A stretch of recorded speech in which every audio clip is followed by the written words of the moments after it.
Oath for nation is to protect it from external and internal attacks. Rioters are nothing but an internal threat to a civic society. The prevailing situation in the United States of America is extremely disturbing. The rioters vandalizing private properties, burn shops, attack innocent civilians cannot be attributed to peaceful protest. President Trump had called for a National Guard to take over the control as the civil authorities were failing to do so. President Trump told the governors to deploy the National Guard to quell protests around the country. Earlier on Monday, the president asked mayors and governors to deploy law enforcement in large numbers to protect the properties and the lives of Americans as increasing protests turned violent. President Trump's call to deal the rioters with the military force did not go well with some people, and they call it a violation of Oath for Nation. Here is why they are foolish to misjudge protests with riots. First, dissent is the beauty of democracy. It's indeed true that dissent in political decision-making is of paramount importance, as a monopoly will jeopardize the freedom of expression. Now, what is freedom of expression?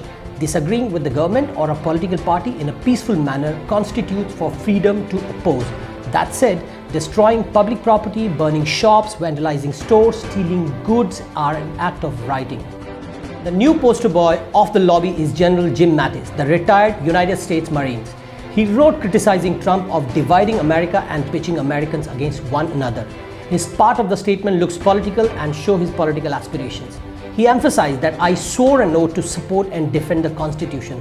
Never did I dream that troops taking the same oath would be ordered under any circumstances to violate constitutional rights of their fellow Americans. The result of the protests that turned violence is irreparable damage to the public and private properties.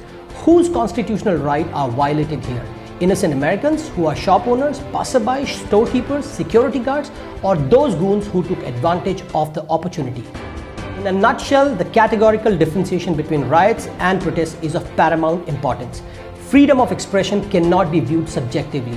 That is all for tonight. For more news, please log into www.insamachar.com. Till next time, do take care of yourself. Thank you.